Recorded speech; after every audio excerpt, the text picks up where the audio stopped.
There we go. Hello, everybody. Spider here, DeFi Car Podcast, coming to you from San Antonio, Texas. On the other line, man, I've got Coach Durwyn Lamb. How are you, bro? I'm doing well. How you doing, brother? Long time no see from. No, man, exactly, man. And I was gonna say, every time I see you, we're K-side, bro. We're pretty much at every event, man. It's been a while, but I know you've been active. You're still staying at it. I wanted to ask you as far as your gym, the name change, man. Can you tell us what was the reason for that? Just wanted to do something different, man. It was tied. The Phalanx name was tied to my other partner, who we're still good friends and things like that, which was one of my students, Phalanx. I was trying to recreate a new brand, and it was people that was in my ear saying, "Hey, man, I think you should put your name on it." But I'm not a brass guy like that, so I was kind of like, I don't know about putting my name on stuff, but everybody thought it was a good idea. And so with the help of people collectively saying change the name to your last name and stuff like that, um, I did it, to rebrand and also get away from the old thing and come in with the new stuff because that was tied to Failings was tied to a lot of stuff that was going on in my life at the time. And so I want to change that and rebrand and rebirth myself in that Right. sense. No, and of course, man, like you said, it's kind of like rebuilding yourself because I mean, of course, you've been in the game for years, man. I mean, the first time I probably was cage side next to you was probably like 8 years ago, man. And so, Yeah, of course, a new name, of course, you have new fighters coming in, so it only makes sense, man. So, of course, right. in that sense, do you feel yourself like you were reborn? I mean, are you like, you know what? I mean, it's like Yeah, another life kind of thing. yeah. My perspective of coaching is different now. Like I started coaching 20 years ago. I'm 45 now. I started coaching 20 years ago, and when I started getting involved with coaching, man, I had a different perspective about it because I was young. So I wanted to like build the best fight teams. I wanted to show what my skill set was a coach and what we can do. And it was all about winning because I was young and I was still trying to figure out my other path and direction in life. And at that time, I was just working ins and out jobs and I became a coach. And that was like kind of the highlight of my life and things like that. But as time went on, as I started learning the game, learning more about what coaching really entailed and the stuff that happened in the fight game, it made me change my mind because I've seen a lot of things in this game that wasn't really good. It wasn't really good. There's a lot of treacherous things, a lot of selfish things going on in the gym. And I had to redirect my mindset of coaching and realize what was important and what's not important. So, of course, being 25 and now being 45 is two different things, and you grow and learn. And I like coaching still, but my perspective about coaching is different. So the way I thought about coaching back then wasn't the same as I do now. I'm not so gung ho about trying to build the biggest fight team or put the biggest guys out there. It's really more about the fellowship and trying to help young men and young women become better people in this life, and also building contacts and building things for my business and making my business grow. That's the number one thing because we forget that, about making your business grow. So, No, yeah, man. And one of the things that I've noticed, man, is when you guys are coaching and you're the business owner, you kind of have to get away because you're on the road. You know, you're cornering your guys. You're basically it becomes a full time job. So you're hardly at the gym promoting. You're hardly, like you said. I mean, it takes away from yourself as well. So I yeah. mean, now that you've matured and you've grown. I mean, you're a father now, man. Of course, so that definitely helped. Yeah, I have a 21-year-old son too, though. Right? No, no, Yeah, yes, of course. No, I mean, but I'm saying like the whole reborn, like now you get to like for myself when I had my kids, man, I felt like I was a kid again. Like I got to grow all over again and grow with them. And me I'm too. pretty done as well, with Yeah, your yes, absolutely, man. My children and now me having me being in another relationship with a woman that actually um, it's actually a good relationship. Before I was married and during that time in the relationship wasn't that great. And so it was a lot of things. Had fighters that I was training and it happens, man. Fighters come and go. So I was going through that. We're going through financial issues with the gym, with coaching, and with all that stuff. It was just a lot going on, gym shutting down, opening back up. So a lot of humbling experience, a lot of humbling things that happened. But involved with coaching, what came out of coaching was me doing the things that I've been wanting to do. Is now I've been opening up doors for me doing my programs. Like I'm implementing my life empowerment programs into schools now, high schools. I'm doing public speaking, motivational speaking, a lot more interviews, writing a book now, and things Right. like that.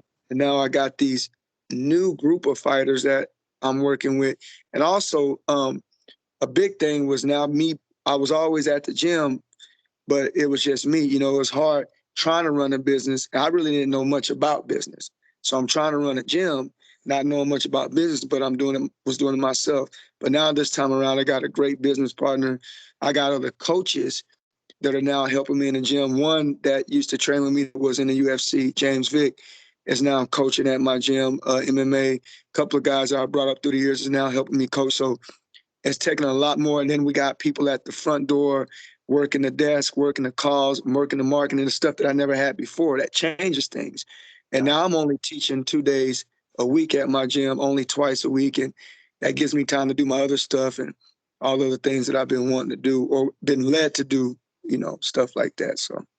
No, definitely, man. And I mean, it's gotta make a big difference for you not to be at the gym 24/7. I mean, of course, I'm pretty sure you want to, but now, with a family, I mean, you have home, you have your, writing a book. I didn't know that, man. That's actually pretty cool.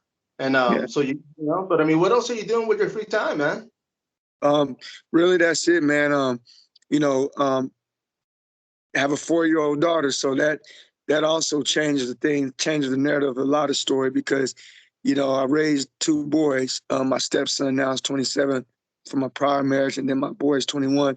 But now raising a daughter changes even the way a man shall think when you have a little girl, and the time that I have to spend into her and the spiritual energy I have to spend into her. Now having a spouse, a girlfriend that really is a good relationship, and then start spending time with them, and then also building my platforms, like the programs I want to do, like my YouTube channel I'm trying to do, my podcasting, my book, and then me doing a lot of interviews, a lot more interviews as of late, me implementing my life empowerment programs in schools and middle schools and going to speak to these schools. So that's pretty much, if I'm on my off time, I'm really trying to put in time to build those other platforms so I can continue to do those things. And my main goal is to travel, to do motivational speaking, to tell my story about my past life and even in the coaching and the fight game. So that's what I've been really working on, building on. Although for a while I stopped liking coaching for a while. For a long time,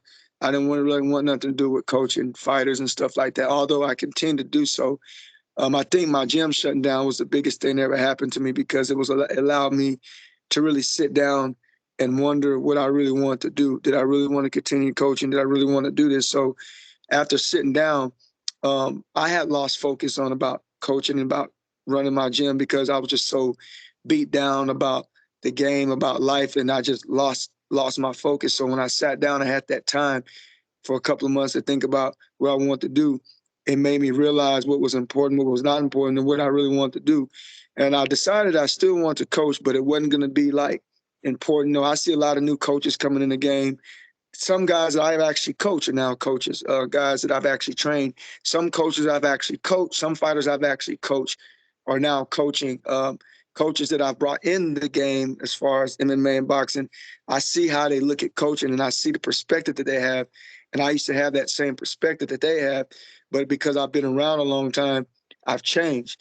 So now that I like coaching, now the new group of guys that I'm training and coaching, it's a lot better because their mentality is different and they're coming in with a different attitude, different spirit. And I'm able to share my experiences through the years with them and give them a path of showing them what not to do and what to do.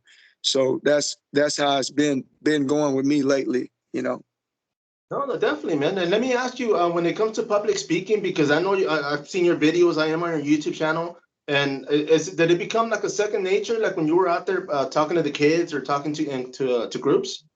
Yeah, it's a gift that God gave me, that I didn't know that I had. I know that I was good with people because I've always liked connecting with people. Just really through like my spiritual background as far as my Christian understanding of what personally me, what God is to me. They gave me a heart for people. So I think that's why I coach, because it's the people. I don't think it's so much of me wanting to be a badass coach. I think God gave me a gift to be a pretty good coach through the years of training in martial arts, but it was second nature because I think it was just a gift, to be able to talk with people and relate with people. And I think because God gave me that gift, that's what he wanted me to end up doing, was relate to people and connect with people. And I have a pretty good deal with people when I can sit down and talk with them. We have a pretty good understanding connection. I think they can read my spirit and my heart and know that my heart is in the right place with people. So it kind of gives people an understanding to trust me better. Oh, definitely, man. And I mean, as a coach, of course, you want to have that strong voice, that leadership. Of course, if not, nobody will follow you, right? But I mean, so you've had that. I mean, obviously, because you have coached a lot of fighters, man, throughout the years. And now let me ask you, as far as the book coming up, man. I mean, is this something you're working on for this year? Yeah, I started working on it um, towards the end of last year, maybe like October, something like that. And just been slowly taking my time, but it's a book about coaching, and it's the Oh, behind the scenes about what people don't see, what coaches go through, like the personal stuff that coaches that everybody, because everybody so much wants to take from you, and you're given so much, and as a coach, you're gonna give way more than you're gonna probably receive, and you're gonna take more nonsense than you're gonna, than you really should put up with. So I think this book is called, the name of the title is called Wake Up Coach. And it's for coaches to wake up, the people to wake up coaches, and for people to see what really goes through. It's not just about holding pads and, working a corner. It's way deeper than that. It's about the relationship and the things that you got to go through, and even the stuff that you don't want to deal with, you have to deal with being a coach, because what become being a coach is not just coaching, is actually being a mentor, a leader, and in some cases, even like uncle-like figures, dad-like figures, big brother-like figures. And you get blamed for a lot of things that's not your fault. You get blamed for some things that is. People forget that you're human and that you have lives and personal things that you deal with in your life when you're not in that gym. So this book is going to detail all those things, the times when coaches are crying in their cars or crying at home, or when they're dealing with financial problems and bill stuff that people less don't see and that we don't get to talk about. So it's going to go deep into those things. no, you see, and those are actually good topics, man, because I mean, on the media aspect, like I see a lot of stuff behind the scenes, whether with the promoters, with the other fighters, with the other coaches, and there's a lot of bad stuff that happens. There's a lot of good, but I mean, at the same time, there's a lot of negativity, man, and it's just, I Yeah. guess, part of the sport. I mean, that nobody wants to talk about. I mean, especially when things that you've gone through, because I've never been a coach, but I mean, I can only imagine having to drive the fighters, having to step your family, your life aside just because, so there's a lot of sacrifices, man. But and is this book going to be like a one-time book, or are you going to be following up? Me following up, I'm gonna do a couple of books. I'm gonna do autobiography on my life. It's gonna be called The Scenic Route. I'm gonna do a book, um, The Evolution of a Gladiator. I'm gonna be doing a few books and stuff like that. So, um, These are um, all through the same publishers. huh? These are all through the same publishers, the same people. I think I'm gonna use the same guy. It's one young brother, man, young guy, Brian Humphrey. He's the one that's helping me with this book I got now, and he's really sharp. Uh, quite a bit younger than me, but very, very intelligent, very go get a good brother, smart, intelligent. So I'm gonna give him a chance, and that's what it's all about, is working together and building each other up, you know. So Oh, definitely. And as far as are you going to be adding photos on there, as far as like detail, like some of the fights you've covered or some of the fighters you've worked with? yeah, I will do that. I got a couple of guys that I'm excited about working with right now that are coming up really well and really good, and I'm excited about seeing them going. I got a kid named Kevin Fernandez, one Nice, of the bro. top flyweights in the world. He's good. I don't know if you've seen him, but He's a 125er. He's 3-0 as a pro. Couple other kids in the gym, couple of amateurs that'll be coming up pro. Got a couple of pro guys I've been working with for years that are now finally making their mark and finally coming into themselves and their manhood and getting better. And so those are the guys I kind of like working with. And then I got other coaches that helping me work with those guys too. So it's not a lot of stress on that stuff. And we go in and have a good time. The thing about it now, I just kind of enjoy it. I enjoy coaching because it's not really stressful now, so that's a good thing. Oh, for sure, man. And like I mentioned, I mean, Kevin actually, the last fight he had was for Legacy, right? Yeah, Yeah. last two fight. No, the one before that was in Miami. The first one was Legacy. Second one was in Miami. Third one was for Legacy. Okay. I was gonna say because I know that's what I was saying. You're all over the place, man. You're still going to all these promotions, man. But as far as past fighters that you worked with, man, I mean, of course, a lot of them are still on Facebook. Some guys just stop competing.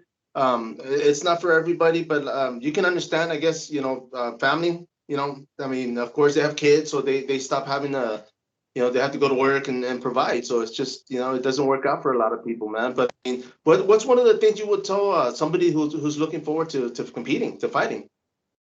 I would tell them that before they do it, know why they're doing it, right? So a lot of people go in a situation with an impulsive mind.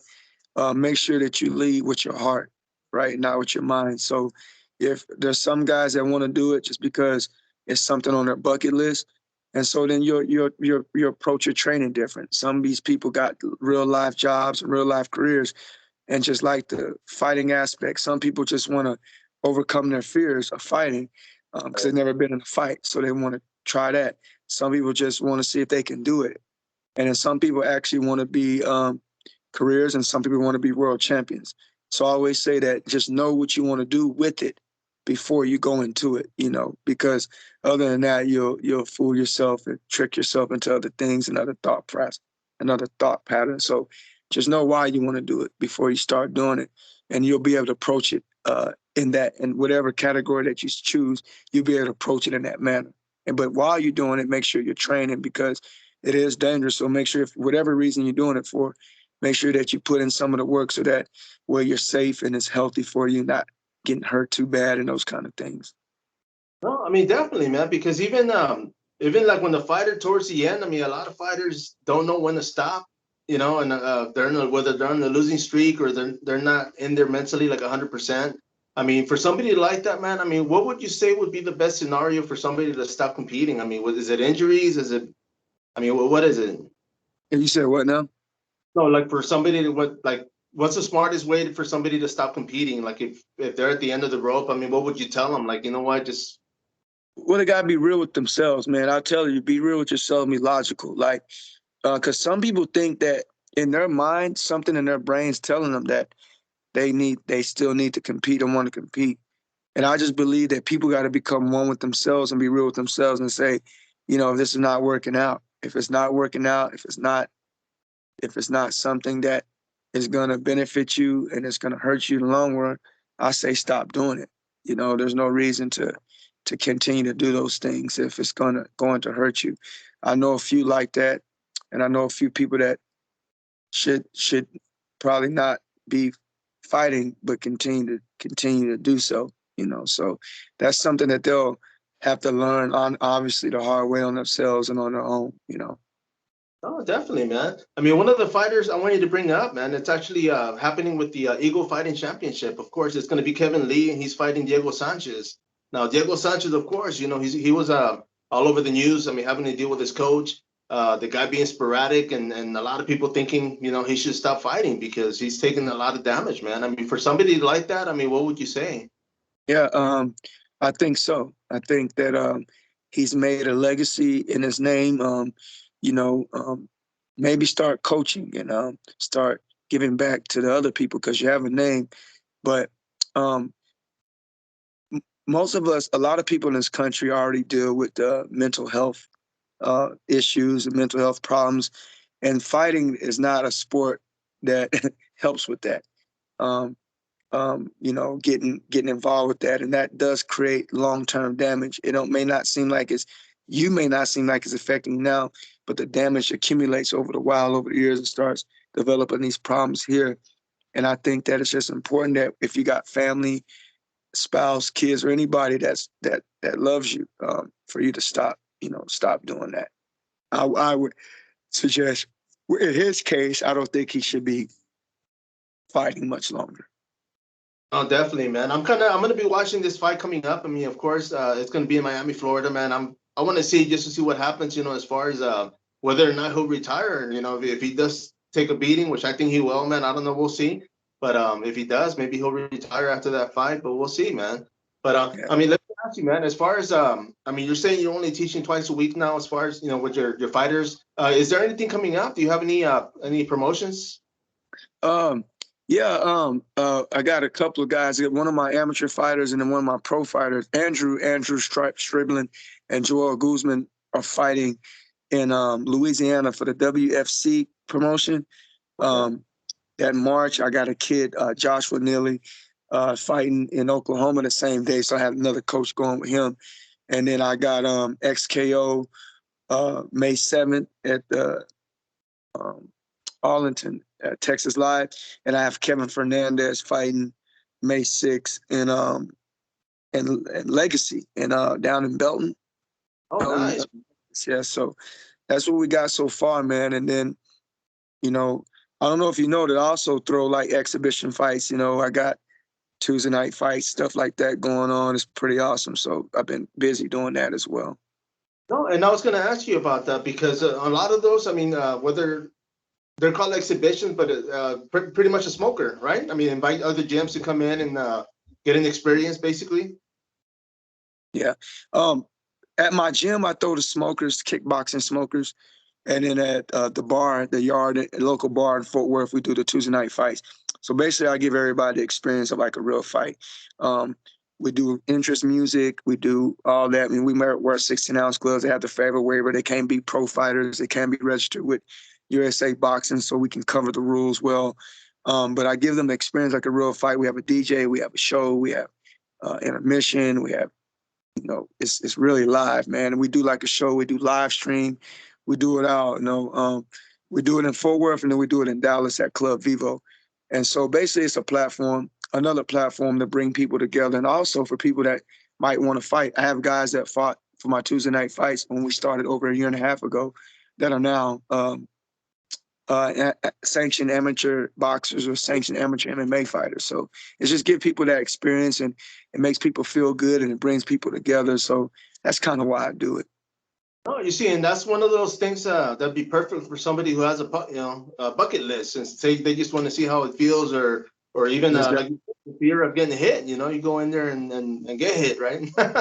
Absolutely, absolutely. And when it comes to the Tuesday night fights, how many rounds? How long? How many minutes are the rounds? Should I say? So we just do 3 2-minute rounds. Okay. Yeah, we make them use 16-ounce gloves. Like I tell them, headgear is optional. I make them sign a waiver. I have insurance. Club has insurance. So we're covered. They got to sign my waiver. They got to sign the club's waiver.